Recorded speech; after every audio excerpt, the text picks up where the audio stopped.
Welcome to another episode of Curbside Consult, where we take a deep dive into the practice-changing research published in the New England Journal of Medicine.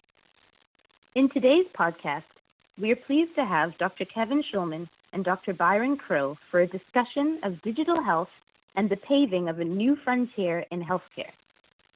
I'm your host, Dr. Krista Nottage, one of this year's editorial fellows. We are all still socially distanced and so are recording remotely. We hope that you're keeping well and safe out there.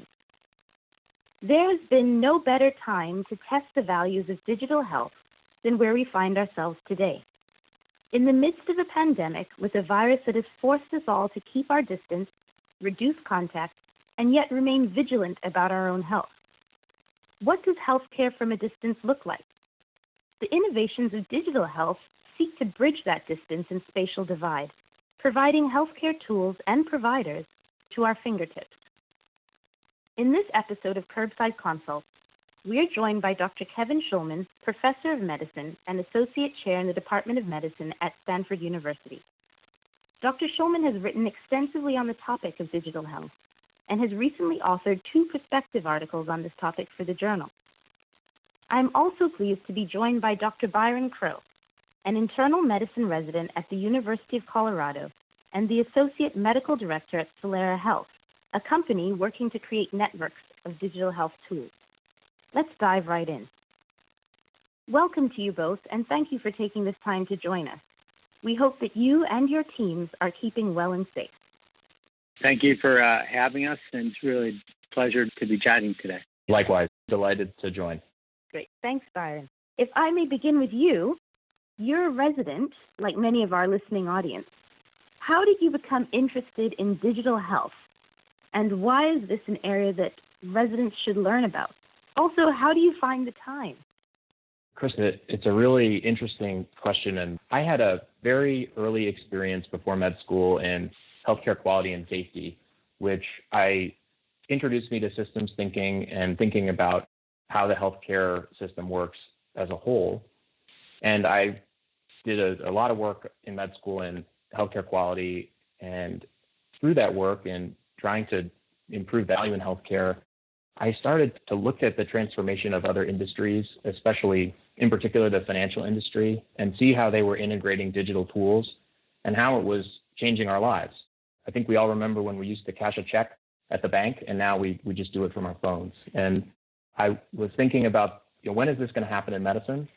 And started to see some of the signals of this transformation in the last few years. I was lucky enough to meet the chief health officer for the company I now work for, Solera Health, as an intern. And we started working together, and eventually it led to a job offer. And my residency was flexible enough to allow me to split my time 50-50. So I took my 3rd year and I've spread it out over 2 years. And I do half my time as a resident doing clinical work, and then the other half in my role at Solera as Associate Medical Director, helping to design networks of digital health tools that address the physical, mental, and social determinants of health. Excellent. Wow. Well, I'm sure that keeps you very, very busy. So let's jump into this topic of digital health and exactly what it is. Dr. Schulman, you've written, thought, and taught extensively in this area. So could you give us an idea of what is meant by digital health and perhaps some examples of innovations we may already use that would fall under this umbrella? Yeah, so thanks. I think we want to think about digital tools broadly. I mean, we're doing this off our phones, our digital phones rather than our analog phones. But the idea of using information technology to improve the practice of medicine's been around for a long, long time. The first place that we've thought about that is the bane of all of our existence, electronic health records, and how do we collect data electronically and potentially use that data electronically. I'll talk more about that. But the other technologies that we use all the time, you probably talk to your friends and relatives using images and pictures, and is how do we use a virtual medium for interaction? And so the idea of having digital visits also has been around for quite a time. I found actually looking back, we wrote a paper about this. There was a huge issue in the Navy on ships in the 1990s where, you would have a medical officer with 200 people on the ship and they'd find something that they didn't know how to deal with. And so could you consult in with a specialist to help you through that case? So those of you up in the middle, and I really could feel for those people and the value that you might get from a digital consult. Here at Stanford, just to prove the point, we had some capacity to do virtual visits with patients. The Bay Area traffic is horrendous, and in pre-COVID eras, it would take an hour or two for our patients to come in. And if you could do a digital visit, you'd eliminate that entire burden for patients, might improve compliance, might make them less harried when they come to the office. And with COVID, we had a couple of arguments. One was, obviously, patients didn't want to come in to see the doctor. As providers, we didn't want the patients to come in, especially patients who might be COVID positive, because we didn't have enough PPE to feel that we were safe. And we migrated really quickly to digital tools. By mid-April, about 70% of our visits at Stanford, our outpatient visits, were digital. I was just rounding last week, and so when we see COVID patients in the hospital, and like many of you all, we probably do, we Zoom with them. We don't down and doff and risk exposures. We now work to minimize all those things. And those have been great points of contact. We've been arguing over whether or not we could do these things for 20 years, and overnight we stood them up in Stanford and all around the country. I asked our chief medical information officer how we did that. We must have violated all kinds of policies that were holding us back for all these years. And they said, no, it was actually a business decision. We had this capability a long time ago. There were some regulatory quirks, but we just decided not to do it, or didn't have a compelling business case to do it. And it'll be interesting to see on the back end of this whether there's patients really like this new experience and demand that we keep providing these services. Absolutely. I can see how COVID-19 would have propelled and compelled healthcare systems to think on their feet. And obviously, there weren't really any reasons not to do it before, but now we have so many reasons to continue. And so I wanted to ask, what are digital health tools, and how can clinicians integrate these tools into their practice? So I think beyond telemedicine, we need to think about how we use technology in healthcare, and how we use technology in medicine should be the same way we use technology in the rest of our lives. So, for example, I'm sure today everyone on this podcast is handing someone a piece of paper. And imagine your discharge summary or your patient information form. Imagine in the rest of your life, you never get a piece of paper. You get an Instagram post or a Snapchat or a tweet. We use images in our lives. And so imagine instead that we use the video discharge summary, where we actually just recorded an interview that we're having with a patient and sent it to them for them to use whenever they want, or share with their kids or their relatives or their trusted loved ones, or to go back to when they said, I wasn't really clear on what the doctor said. But beyond that, that's just the beginning. If you think about the data that we have in healthcare, it's a real interesting problem that we have is, where are your data? So all the people listening on this call today went to high school somewhere, went to college somewhere else, went to medical school somewhere else, and now they're doing residency. And so if we had a pop quiz and said, when you were 12 and the doctor gave you a medicine that you were allergic to, what was it? How many of you could actually pull up the original record and figure that out? Or heaven forbid you had an orthopedic procedure for some sports injury. Do we know whether you had an implant, or whether that implant was actually metric or SAE if we had to take it back out? So even this simple use case of how do we understand our own personal health information? Imagine, heaven forbid, you showed up in the emergency room tomorrow night and I had to go back and look at your record. Would it even be possible for me to do so? So one of the questions we have is, how do we get data about all of us, all of our data, not just the data that we have in our institution, our electronic health record, but people go across the street, they go to nursing homes. How do we put all that data together so we can begin to act on it? And then once we have that data together, there's a couple of different things that we've seen as really important ways in which we could use data to help people. So one, I'm here at Stanford, so our world is machine learning. And so how do we find hidden signals in that data to help me risk stratify patients in new ways, or help me to find patients that are falling through the cracks? The next thing is actually what we don't realize what Amazon does when you click on Amazon is it uses your data to provide services, or Netflix. What you may not know is when you click on Netflix, you get a different view of the films than your neighbor, even if it's the same movie, because they customize the art to you and your interest. And so we could do that in healthcare as well. And then finally, we could push out, rather than you have to come see us as a provider, we can begin to push out your healthcare, just our prevention guidelines. So imagine each of us at the beginning of the year, we know how old you are. And we say, here's your calendar of events for the year. You don't have to come in for me to tell you you're doing these things. We can actually do them remotely. Scheduling remotely at your convenience might make it much easier for you to actually complete those tasks. And obviously, we might actually even include information. Well, if you schedule at 10 o'clock at night, maybe we would waive your copay because we're not using the equipment at that point. So that's just the beginning of all the different ways we can envision using digital tools to help us try and achieve our goals in terms of taking care of patients.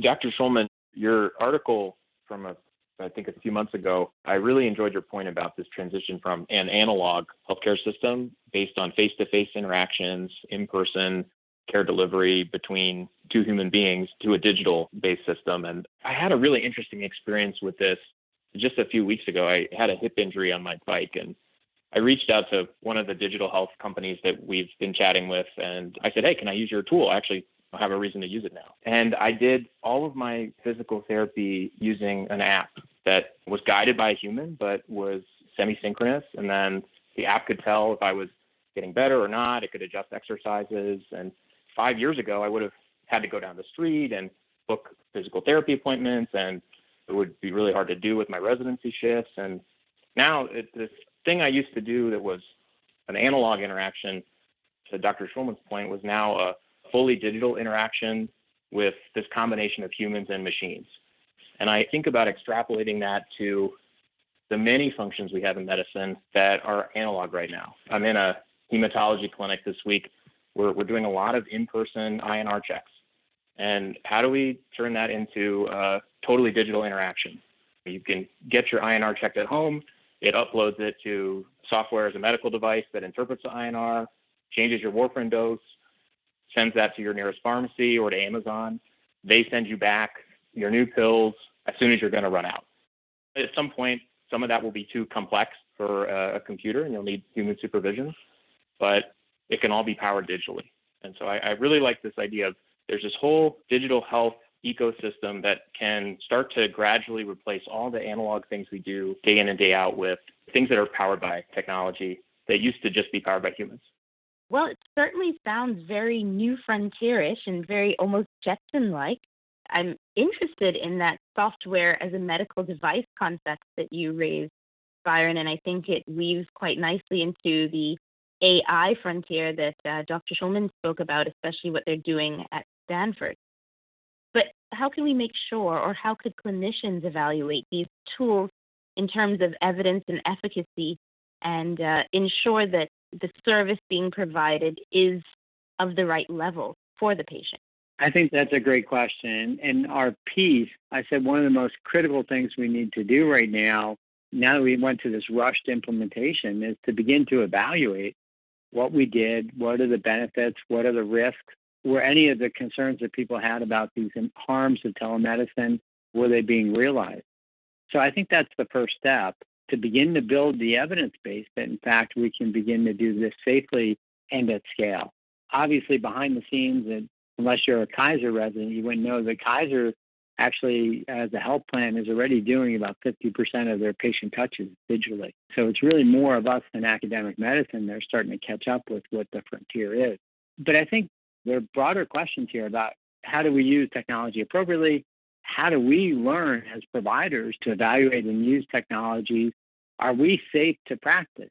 Imagine that we had some amazing machine learning algorithm that's like a Ferrari, and we're only licensed to drive Ford. You're not going to be safe using a Ferrari if you're not trained to do it. And so it's also on us. Like, as you think about your residency, how much time are you spending learning how to do televisit?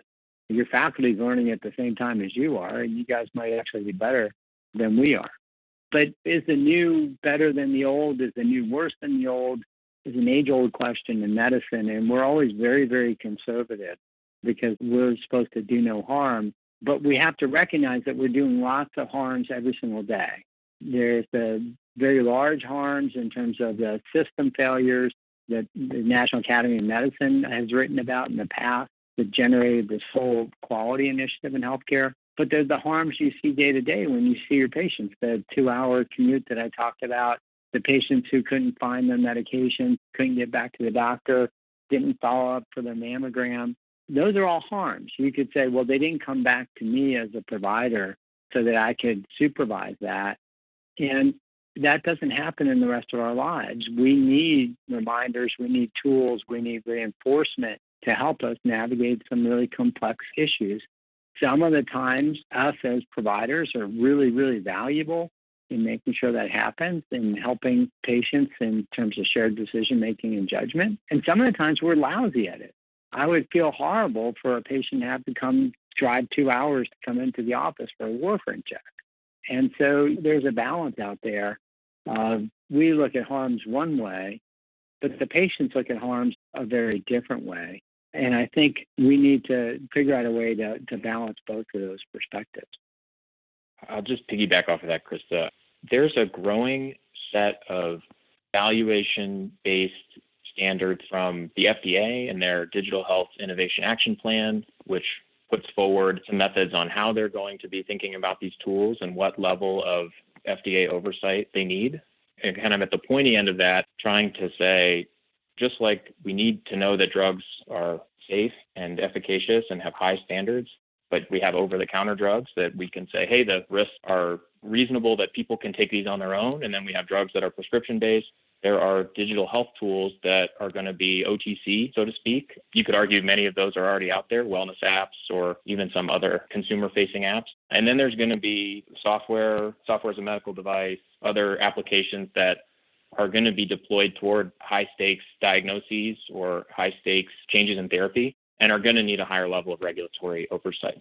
So FDA is putting forward some frameworks for that. And then I've been really interested in seeing how the professional societies have started to respond to this and use their position as a trusted resource to start helping guide clinicians who want to integrate these kinds of tools into their armamentarium. I can see a scenario in, let's say, 4 or 5 years where, just like the ADA gives metformin a recommendation and clinicians adopt that, the ADA will have evidence-based digital health tools for managing diabetes.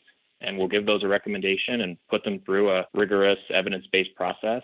I don't think we're there yet, but I can see folks moving in that direction. In particular, the NHS actually has an apps library that they put forward that has been vetted by the NHS, and folks in the NHS can access it.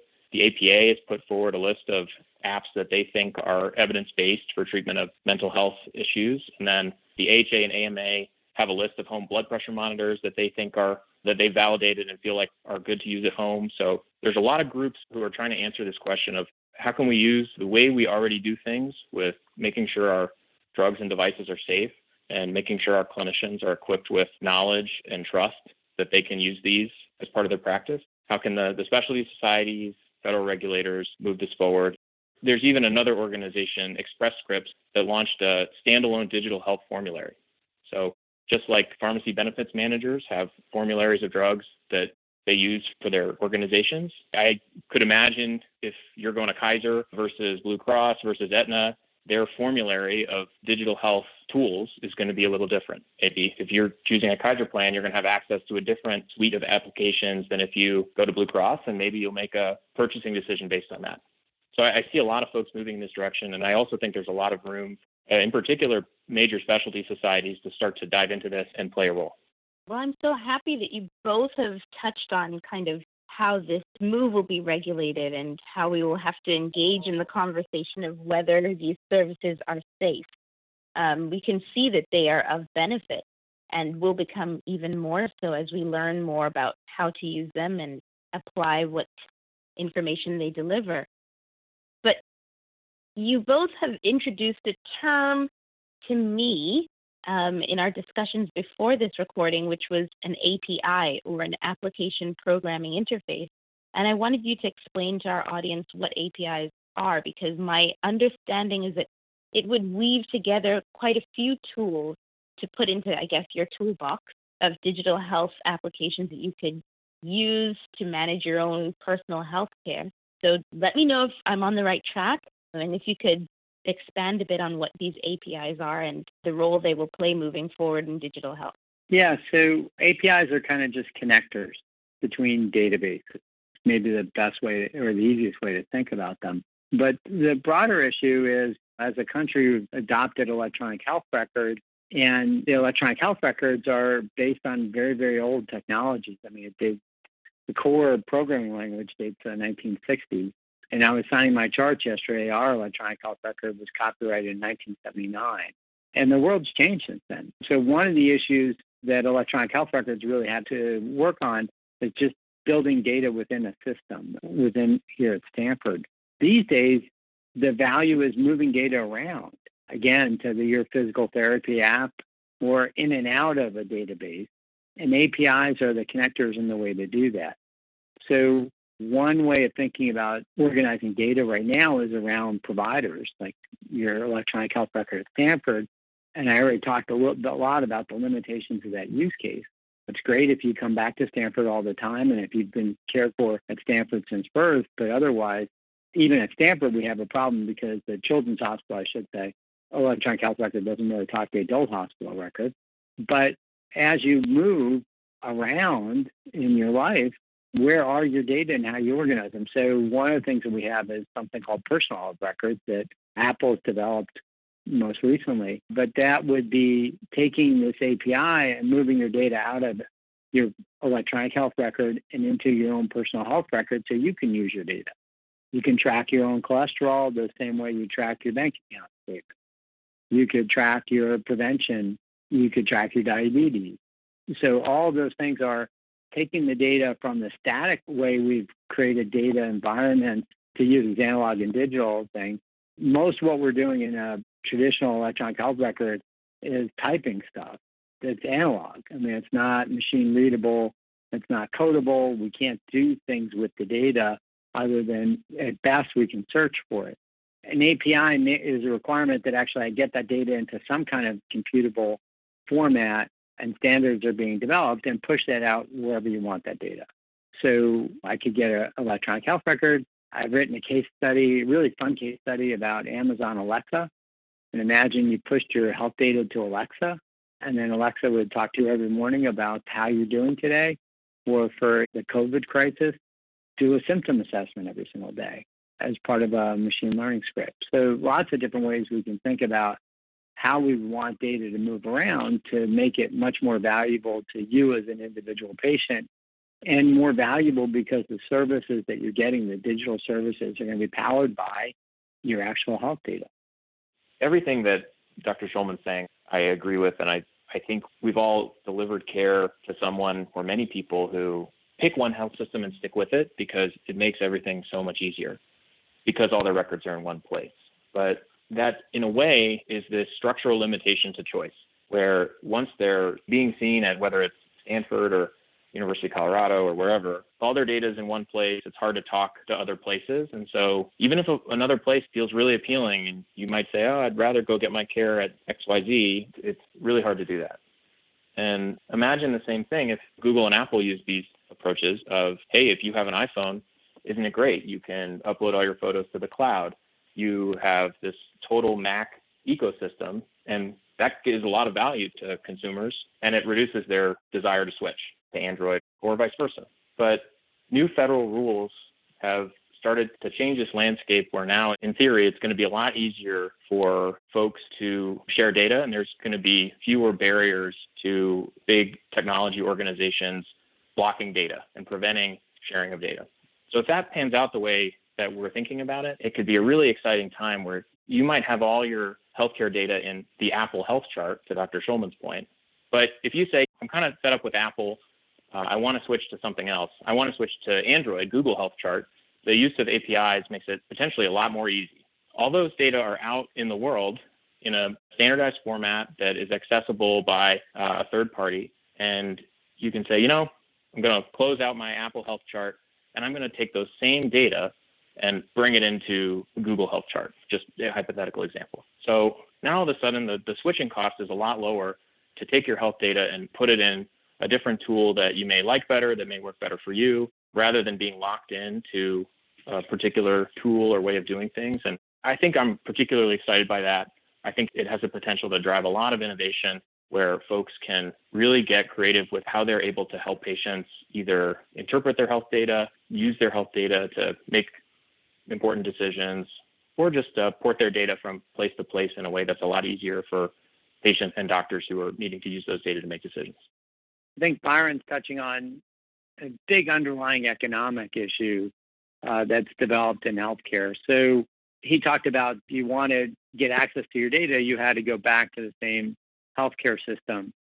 And so imagine the business model of the healthcare system is great. If you want your data, even if we provide poor quality service or we don't have the expertise in the area that you really need, you still have to kind of come back to us. And that's a great business model for a health system.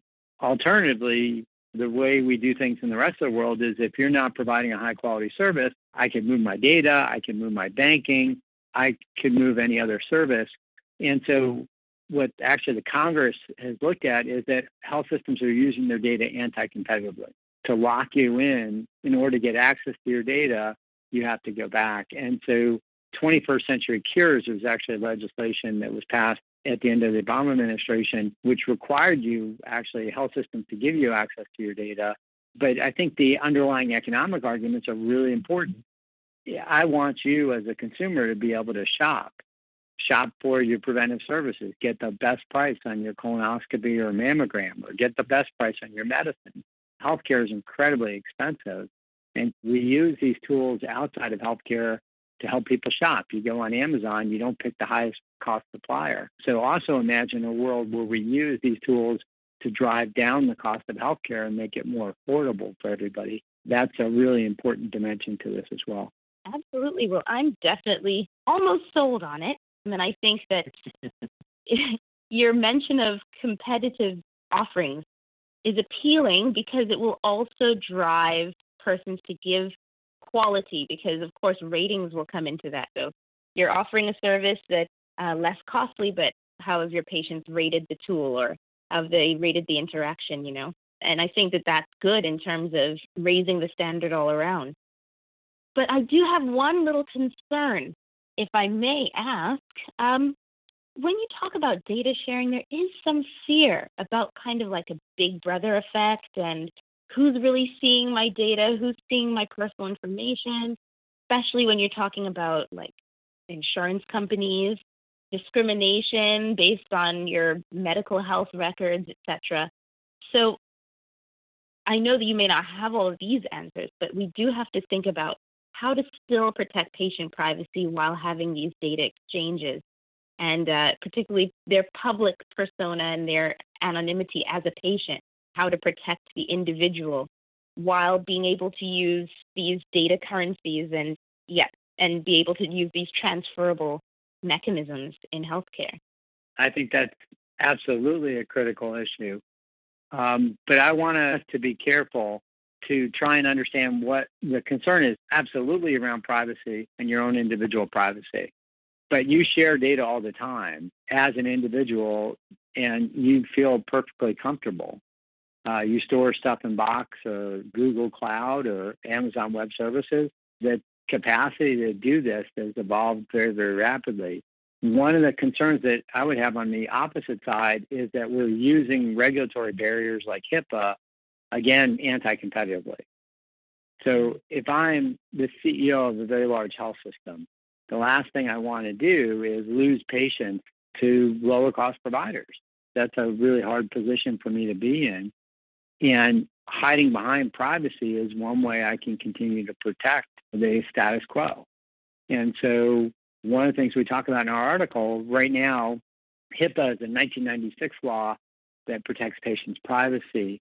Think about the world in 1996, the way we used information and what the protections around information were. And it was obviously all this is very, very nascent. And the question is that relevant today? So in the midst of the pandemic, CMS, HHS actually has used their enforcement discretion to say we're not going to enforce HIP during this crisis so that you can use things like FaceTime to talk with your patient. And I think one of the things we have to go back and look at is, are these HIPAA privacy standards really help or did they hinder? Obviously, we thought they hindered so much we relaxed them during the crisis, but we also have an economic crisis in healthcare. And so the idea that FaceTime has whatever encryption it has behind it is probably more than the encryption that was available in 1996 when HIPAA was first put in place. And so I think it's also a really good time to look at some of these issues. And absolutely, your individual privacy should be front and center. One is you as a consumer make choices about your privacy all the time. And I think healthcare is one of the areas where you can also do that. A lot of my students don't care. All of their data is on Instagram and all over the internet, and they don't really care that their data is out there. Others care a lot. So as a consumer, you could choose which apps to use based on what they're going to do with your data. It'd be nice to have really dedicated healthcare offerings and push transparency in terms of data use and data privacy for healthcare apps. But in the consumer world, the consumers have an option, and those who are most concerned about their privacy can do a lot to make sure that their concerns are addressed. But on the national level, we've had this drumbeat around these issues around specific regulatory regime, and there's almost no evidence that regime's better than other regimes that are available to us now. So I think we could do this all very safely. We have to be cognizant of it, but I also don't think that should hold us back. I frame it as somewhat of consumer attitudes versus consumer choice. I was out in your neck of the woods, Dr. Schulman, last year at the Rock Health Conference, and this question came up. Hey, what do people think about giving their health data to major technology companies, Apple, Google, Facebook, et cetera? And there was a poll that showed people really had a low level of trust, even in major players who they've already given a lot of their information to. But I don't know if anyone knows if that's actually going to hold anyone back from giving those people their data nonetheless. Amazon comes to us and says, hey, we've got the most secure digital platform. This isn't like the website where you buy, an Instant Pot, and we're going to then sell you the knives and the forks. This is all secure. This is your health data. And oh, by the way, it's 50% less and 1,000% more convenient than your local healthcare system. I think that's going to be hard to turn down. And I think there's, to Dr. Schulman's point about not wanting to hold things back, that there's so many benefits of this transition. And frankly, those players have such a strong economic incentive to do it right and not have big privacy issues and not take big risks with that, especially early on. I think we're going to see a push towards folks in this world really emphasizing privacy. And then this is just my opinion, but consumers gravitating toward these tools because they're ultimately so much more efficient and easier to use than what we have right now. But that's just my thought right now. Yeah, one other thing to think about, in the current world, we're all being monetized for search or for our shopping preferences. The huge opportunity in healthcare is actually not mining our data for advertising, but actually mining our data to provide services. Healthcare is a $4 trillion industry. If I moved $1 trillion of it to a digital e-commerce platform, I could do that safely and securely and lock in your data because I have enough ways to monetize that. And so I think Byron's right. As you think about this evolution, it's easy to imagine that the healthcare services piece of technology would go a very, very different direction than we've seen in other digital services. And I think that'll help both. That'll help our lives in the healthcare side, but it'll also help the rest of our digital lives as technology companies find that there are other revenue sources other than monetizing their data. I hadn't previously thought about your point about where the value add is in data mining. And it's making me think about this point around the analogy of the Uber versus taxi in the industry disruption. And one takeaway from that is when Uber disrupted the taxi cab industry, it grew the market for transportation expanded. And I always come back to that of saying it's not a zero-sum game, to your point. There's the potential to shift digitally, and then expand digitally as people start feeling that, wow, I can get even more value add from my health in a digital ecosystem than I was doing before, and I'm willing to spend some money to realize that. So there's the shift piece in my mind, and then how does this market grow even beyond what it already is? Not just replacing what's already there, but expanding that horizon in a way that helps us all make the healthy choices we want to make. Actually, that's a great point. With a couple of current residents, former students, we wrote a paper on the sources and uses of funds in healthcare. One of the things that's important to realize is that most Americans, fortunately, are very healthy when they buy health insurance, but they're the ones actually we're not catering to right now. And so otherwise healthy people, the lowest 10% of healthcare spending is 70% of the population. Try getting a primary care doctor appointment at any one of our healthcare systems. Those are the people that are supporting the healthcare system, and yet they're the ones that are most neglected in the current business model.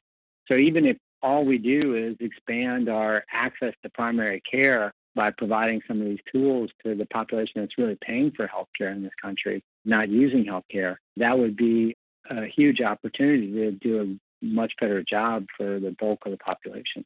I'm just loving this discussion. You're bouncing ideas off of each other and really growing our understanding around digital health. But the ways that these tools and the concepts are evolving, the consumer is also evolving. And so we will become more and more conversant in digital health and the use of these tools as time goes on. And of course, there will be a spectrum of response in terms of comfort, which tools they access based on what's being shared, etc. But I liked the introduction of the primary care aspect, and I kind of want to bring us to a close as we look ahead to the future and just think about or in which level of healthcare these tools are best directed. And you, Dr. Schulman, had written a piece for the journal and described how digital health models can help to bridge the gap that has been created between levels of healthcare, particularly accessing and supporting primary healthcare. So you discussed a little bit about how we know there's a deficit in service at the primary healthcare level, and most models have tried to remedy that with pumping out more doctors and filtering them through to the primary care. But perhaps we can bridge that gap with digital service provision instead. And so I wanted you to expand on that and kind of take us a little bit into where we could see the future going, maybe accessing the primary care route. Well, thanks, Krista. What we talked about before is if you think from the patient perspective about the services that you need as an individual, and we broke it up into three really big buckets. So one is prevention. Almost all of us make health decisions every single day when we decide what we're going to eat or how we're going to exercise. Most of the time, there's no physician involved in those interactions, but that's where we're creating health. And so imagine a set of digital tools that helps you with that. And Byron's probably a Fitbit user in Colorado exercising on the weekend. So a lot of our patients aren't. So we can't just have a Fitbit set of tools. We have to have tools that meet people where they're at. So if they're on Facebook and watching television, how do we get those people engaged in improving their health with a digital tool that's really focused on that segment? And then we talked about acute care needs. So your child has an ear infection. How do we develop digital services that meet those acute care needs? Some of which could be purely digital. Some of this might require you to come in. Obviously, our drive-through COVID testing is a great acute care need. You're not feeling well, do a digital consult. We'll get a lab specimen. We'll get you the results really quickly. And then the bulk of healthcare, we all know, is around chronic care for patients with one or more chronic conditions, diabetes, hypertension, from hospital medicine, patients admitted with diabetes, hypertension, hyperlipidemia, cardiovascular disease. Well, those people are managing end-stage renal disease, really complex conditions, lots of different medicines, and it's an entirely different set of tools that would be really useful to that group. So rather than say patients, we talked about how do we think about ecosystems that are organizing around problems that people have. From a technology perspective, when you organize around problems, technology is a very efficient way to solve that, because I can optimize technology around a specific set of processes, to use the lingo. And so if I can define these sets of processes as not the entire universe, but how do I build a front-end interface to do prevention for 100,000 people, that's a solvable problem. We could create a really nice solution there that potentially is even customizable to different subsets of the population. So I think from the technology perspective, technologies around solving sets of problems. From a clinical perspective, our job is to define the problems that we want technology to help us to solve.